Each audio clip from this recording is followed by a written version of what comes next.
Estamos de volta com o programa Na Verdade, hoje conversando um pouquinho sobre o novo normal, né? Esse termo que foi cunhado e a gente está tentando mostrar o que tem por trás desse termo. Mas antes eu gostaria de convidá-lo a nos ajudar a evangelizar e a levar a verdade a todos os lares do Brasil. E você pode fazer isso tornando-se um sócio da Associação do Senhor Jesus. Então, ajude essa obra a levar a verdade para todas as casas, as famílias e fortalecer os homens do nosso tempo, né? Os homens e as mulheres, os jovens, para que a gente possa ficar de pé e anunciando mesmo Jesus, que é o amor das nossas vidas, a vida das nossas vidas. Vai aparecer para você aí o telefone que você pode ligar e pedir para ser um sócio dessa obra.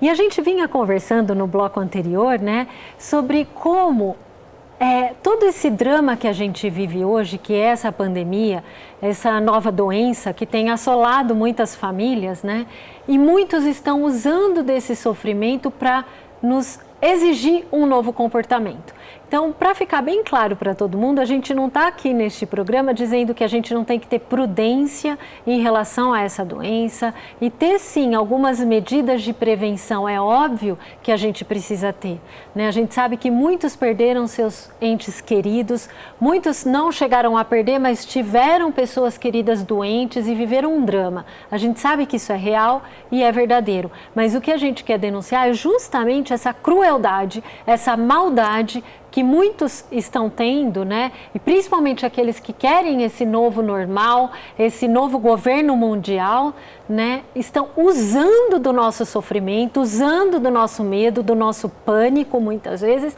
para avançar numa agenda, para avançar num controle de comportamento e neste adestramento das nossas vidas, como o padre falou no primeiro bloco. Se você perdeu, volta lá no nosso site para assistir, porque já foi muito esclarecedor. E a gente terminou o bloco anterior falando que justamente a tentação de Adão e Eva pela serpente foi essa, né, de ser como Deus, né, assumir um novo normal. E o padre estava explicando para a gente, então, que isso não é nada novo na história da humanidade. Se você for adaptar para a realidade do que aprendemos na Bíblia, até mesmo na história da igreja, no meio da sociedade, não é uma coisa nova. É normalizar o que é absurdo, o que é irracional, né? Sendo que para um católico fiel, o absurdo e irracional é se conscientizar favoravelmente em relação ao pecado, por exemplo, que é tudo que o mundo faz. Vocês lembram que até os anos 60, 70, por exemplo, o divórcio era algo discutido, debatido, era algo seríssimo, não é? Virou normal para a sociedade. É normal. Hoje as pessoas se divorciam, casam, separam, não é mais um escândalo, assim, não que tenha que chocar, mas assim, é leviano, né? Em relação a outras pautas também que são importantes para a igreja. O aborto, tratado por tantos aí, com tanta normalidade, esse absurdo, né? E ainda veio o mundo dizer para a igreja que nós não temos o direito de defender a vida, porque o Estado é laico, a igreja que não se meta. E querem que a gente aceite isso como normal, não é? Então, sempre o mundo vai vir, não é? Com esse discurso muito bem elaborado, com palavras doces e com uma aparente modernidade, dizer que o nosso estilo de vida baseado na fé da igreja está ultrapassado e que o normal agora é outro padrão, né? Isso tem sido ensinado para nossas crianças, para os nossos jovens, de várias maneiras, seja na produção cultural, através de músicas, através de programas de televisão, de filmes, de seriados, não é?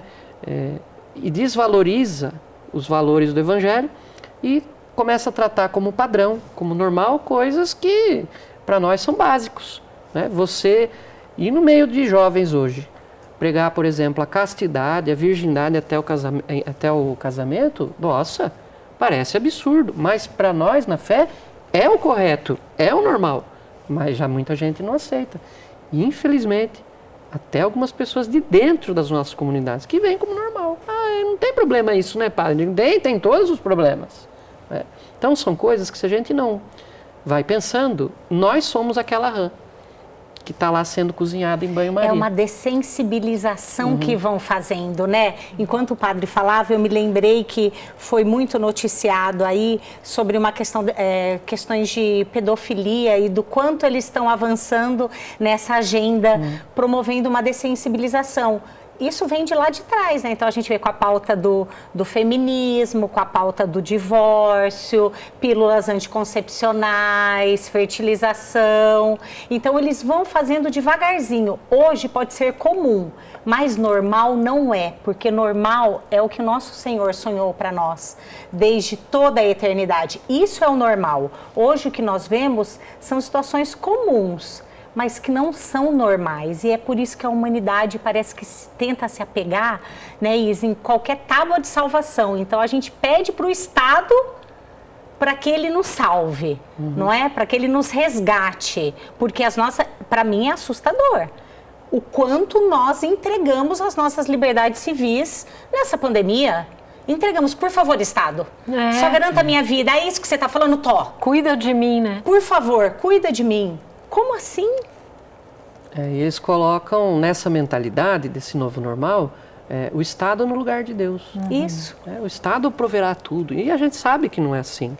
Né? É só a gente ver os escescândalos de corrupção em cima disso. Que estão começando a aparecer. Me perguntaram esses tempos atrás, numa outra entrevista, se essas pessoas que abusaram da corrupção com essas verbas da pandemia iam para o inferno. Eu falei 3 vezes. Porque é demais, gente. Nem numa pandemia, a nossa sociedade, infelizmente, é tão corrupta que nem no meio de uma crise global, o pessoal para de pensar em roubar. Isso está sendo provado, não é o padre que está falando nada. Está no noticiário todos os dias. Um monte de gente presa e sendo processada. Vamos ver no que dá. Né? Esse novo normal, ele interfere em tudo. Na vida da igreja, na vida das famílias, na economia, na política. É realmente, assim, um instrumento muito eficaz para controle, para testar o limite de servidão das pessoas. Então, em troca de uma pretensa segurança, eu abro mão das minhas liberdades. Isso. O que é vida sem liberdade?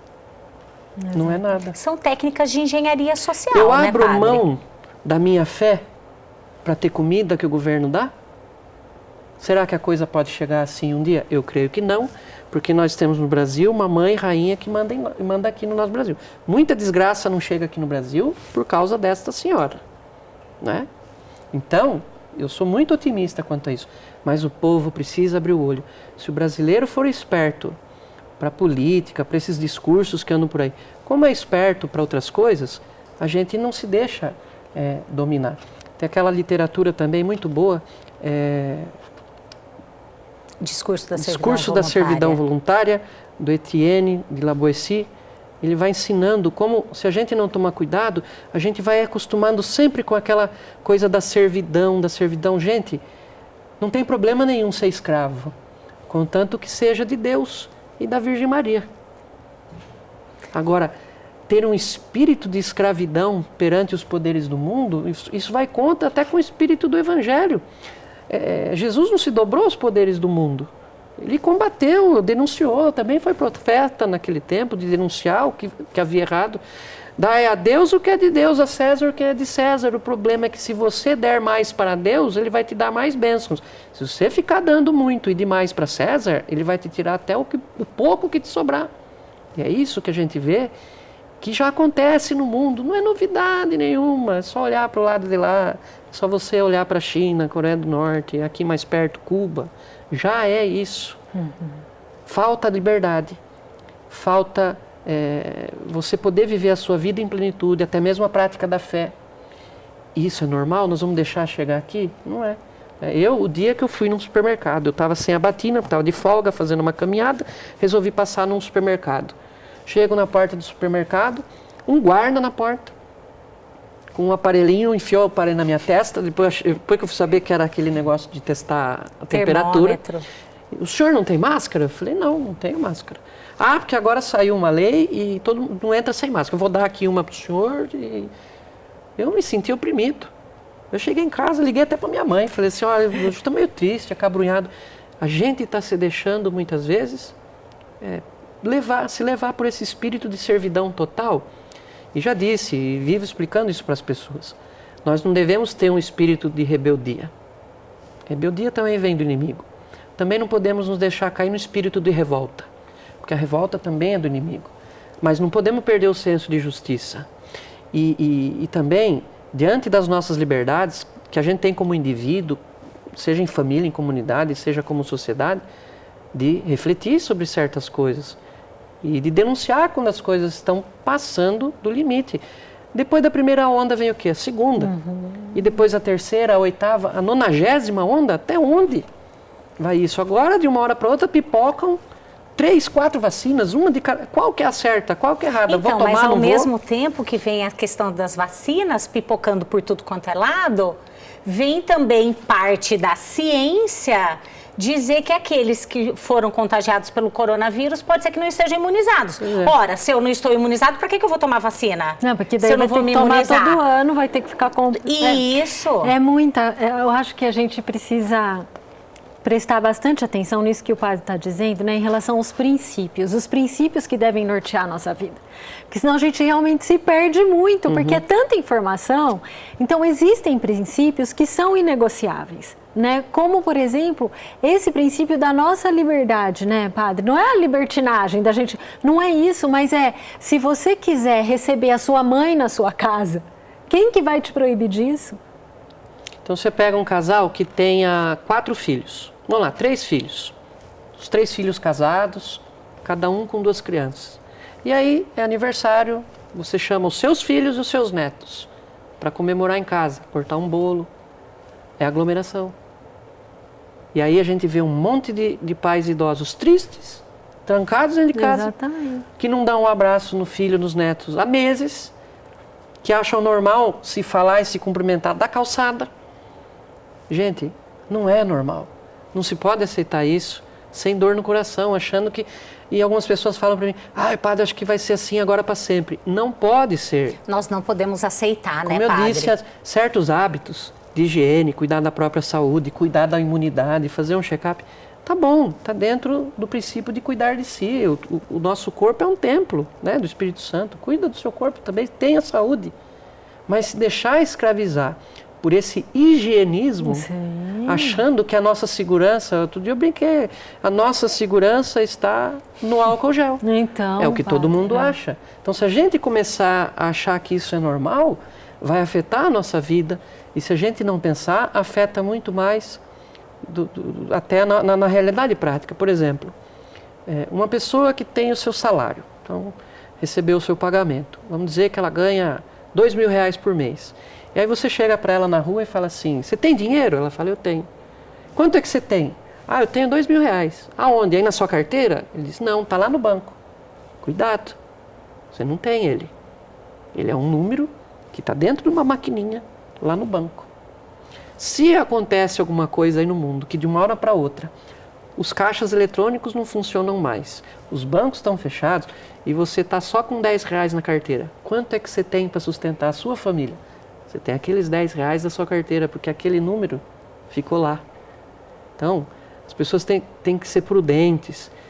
Não é que, o padre está dizendo que é para tirar todo o dinheiro do banco e colocar debaixo do colchão. O padre não está dizendo nada, porque eu sou padre e não sou orientador econômico.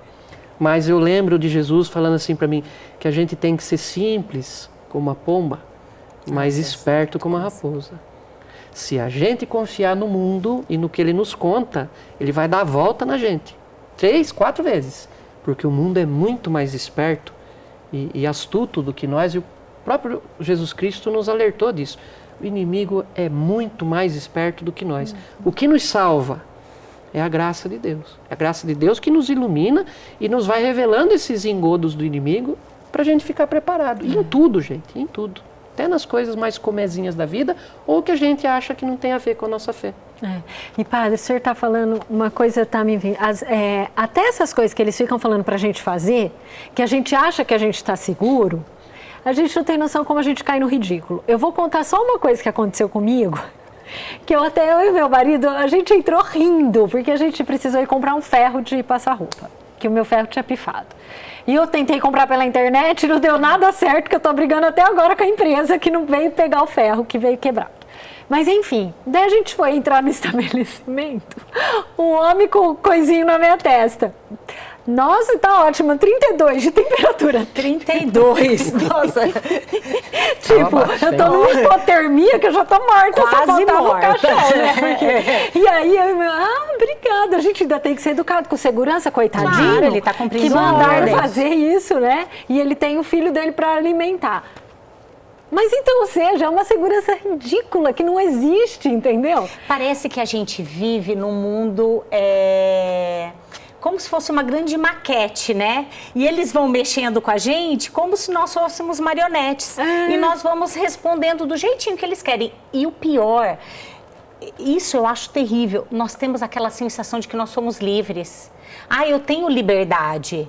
Que liberdade que você tem se você está entregando absolutamente tudo para o Estado decidir? Você está entregando nas mãos dele. E ele está colocando essas medidas que é tipo 32 de temperatura, você pode entrar. Que tipo de segurança é essa? É uma segurança que é muito de fachada. E essas medidas restritivas que a gente tem que seguir e obedecer por prudência, para assim, colaborar com os governos, as prefeituras, tudo bem. Mas veja, até quando? Tem que ter um fim. Não pode alguém chegar e falar que o novo normal agora por séculos e séculos futuros vai ser desse outro jeito. Não. A vida, o ideal é isso. E eu estava tentando explicar para algumas pessoas há alguns dias. O ideal é que passada essa pandemia, todo mundo vacinado ou não, né, imunizado, é para voltar tudo como era antes. A normalidade de sempre. Algumas coisas com melhorias, como a questão da higiene, da saúde. Outras coisas para a gente continuar pensando. Home office, escola virtual, escola à distância, não é? A dignidade, né, dos profissionais da saúde, que aí, numa hora dessas, a gente vê o quanto faltou de investimento sempre na saúde aqui no Brasil e no mundo, não é? Você veja que essa coisa de fique em casa foi criado para não sobrecarregar o quê? O sistema de saúde público. Não foi para salvar a vida. Que infelizmente morreram centenas, né, dezenas de milhares de pessoas com Covid, de Covid. Mas o problema não é que não ia morrer ninguém, o problema era sobrecarregar os hospitais. Hospitais de campanha montados aqui e ali, nenhum ficou lotado. E quando se viu que o sistema não ia mais ficar sobrecarregado, por que já não voltamos à vida normal? Porque no nosso país é gostoso governar na pandemia. Os crimes baixam, os acidentes de trânsito diminuem, o povo está tudo em casa, é fácil, não se tem aglomeração. A polícia está sempre firme e vigilante, mas não tem tanta coisa para ficar cuidando. Está sempre alerta, mas diminuiu gente na rua, né? Os restaurantes tudo fechados, os comércios. Então, é muito fácil governar assim, trancando todo mundo em casa, né? Porque a vida das nossas cidades, as maiores ainda mais, são de um nível quase caótico. Milhares de mortes por dia, milhares de acidentes por dia. E isso nunca impediu o cidadão de viver, de ter a sua liberdade para trabalhar, de ir na sua igreja. Então, há coisas que depois que passar tudo isso, porque vai ter que passar, também vão ter que voltar à normalidade. Vamos ter que, nas nossas comunidades, voltar até a missa com um sentado do lado do outro, cumprimentando na hora do abraço da paz, sabe? Olhando para o rosto um do outro, sem olhar o outro como uma praga ambulante, sabe? Então, depois de tudo, você comprou o ferro, né? Vai passar. Vai passar e vai voltar tudo ao normal. É isso que é para acontecer. Não é para a gente ficar preso nessas coisas que hoje nós estamos respeitando, obedecendo, nos ordenando, por causa de um contexto pandêmico. Quando passar isso, não é mais aceitável. Ô padre, e o senhor dizendo aí desse momento, as dioceses acabaram suspendendo o preceito dominical, né? E isso também vai voltar quando nós voltarmos para a normalidade. Essa é uma preocupação. É uma Porque não tem confissão virtual, né, padre? Não tem comunhão virtual. Porque, ao mesmo tempo em que nós vimos, e a gente tem que ser realista, né? Ao mesmo tempo em que nós vimos muita gente que ama realmente a igreja, a Eucaristia, a presença de Jesus nos outros sacramentos, nós também percebemos com certa dor e preocupação aquele fiel que não está muito preocupado, não. Ai, que bom, eu assisto em casa, né? Ele assiste em casa e vocês já devem ter visto até brincadeiras no YouTube, a pessoa estoura até uma pipoquinha para acompanhar a missa, não é? E o problema do novo normal em relação à igreja também é esse. A gente vai ter um trabalho para explicar para alguns fiéis o seguinte: assistir a missa pela televisão é bom, mas não é o normal. O normal é ir na sua comunidade.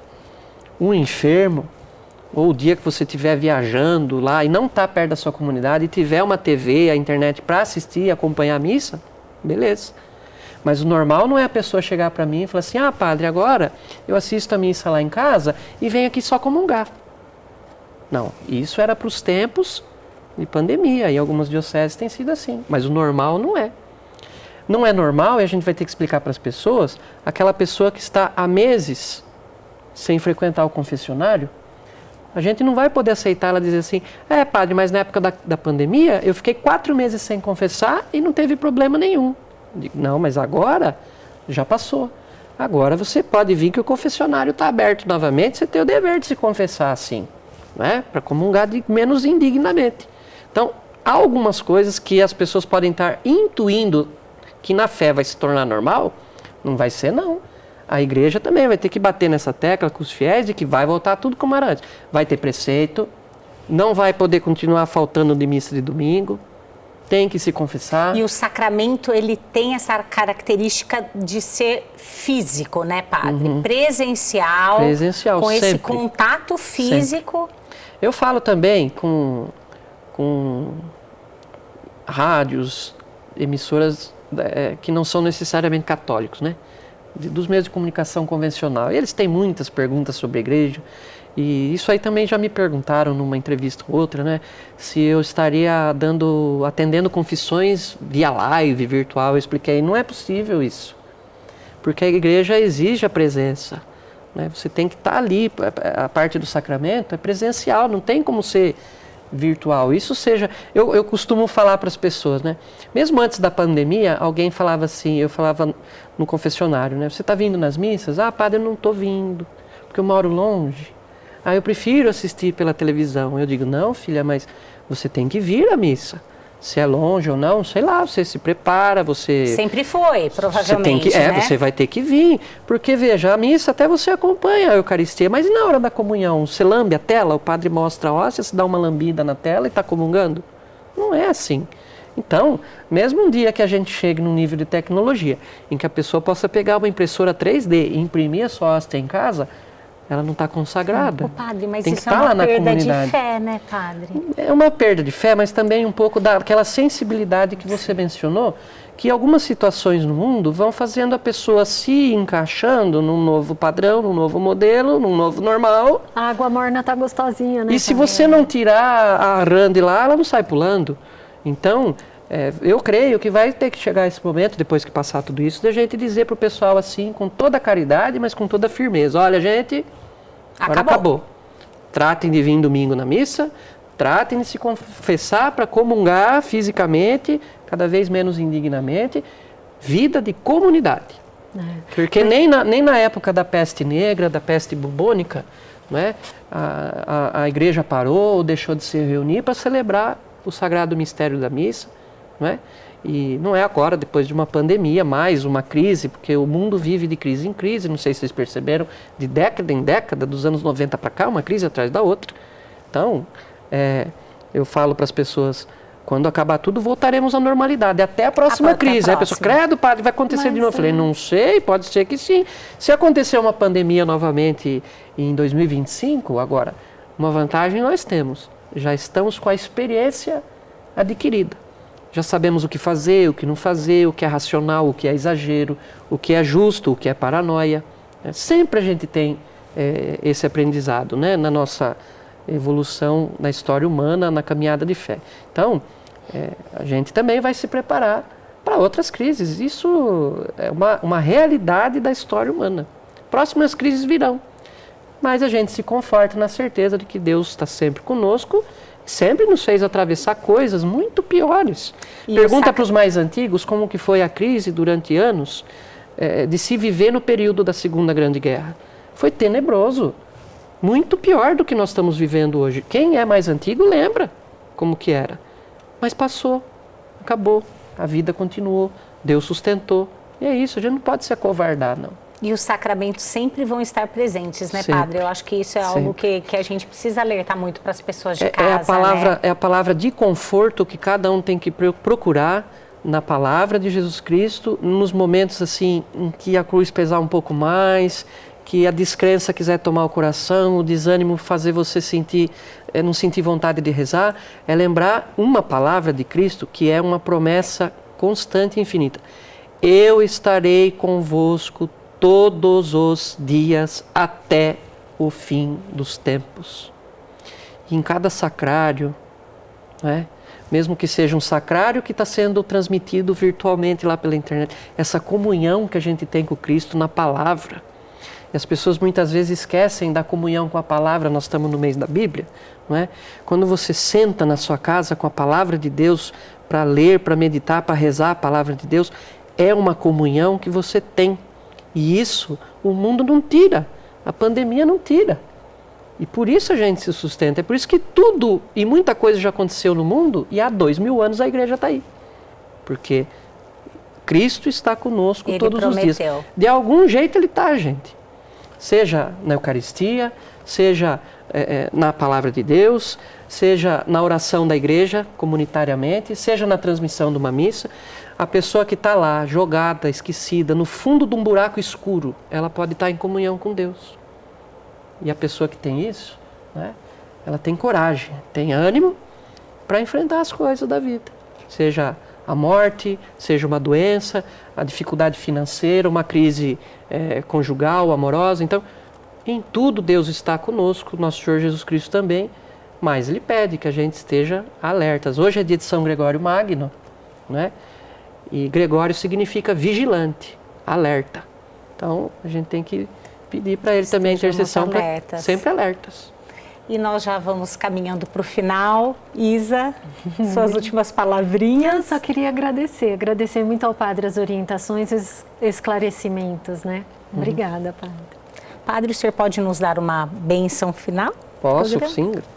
Quero agradecer novamente o convite, né, de todos vocês e dizer que, como jornalista também de formação, sempre penso e rezo pelos profissionais que estão aí em meio à mídia, principalmente vocês, que se preocupam e fazem da própria vida levar esses bons conteúdos da fé para muitas pessoas que são confortadas e bem orientadas pelos conteúdos aqui de todo o canal, em toda a grade, né? Então agradeço a oportunidade, sempre, como faço em todos os lugares por onde passo, peço oração de todos por mim, pelo Padre Enéas, o meu pároco, pelos padres da minha diocese de Jundiaí, pelo nosso bispo lá, o Dom Vicente, né? Estamos todos juntos, também aprendendo muita coisa, também tendo que aprender coisas assim na hora, no momento, porque nunca passamos por isso, mas a oração do povo também nos sustenta, nós que rezamos também muito pelo povo. Então, a todos vocês, vamos encerrar, né? Agradecendo sempre a Santa Mãe de Deus, que sempre nos ampara, protege com seu manto de amor, de intercessão. O Senhor esteja convosco, Ele está no meio de nós. Com a intercessão da Santa e Pura Virgem Maria, Nossa Senhora Aparecida, com a intercessão de São Gregório Magno, desça sobre vós, todas as vossas famílias, a bênção do Deus Todo-Poderoso, Pai, Filho e Espírito Santo. Amém.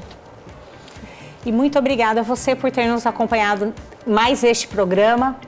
Siga-nos no nosso Instagram, no Facebook, Na Verdade TV, e nós contamos com você no nosso próximo episódio. Até lá!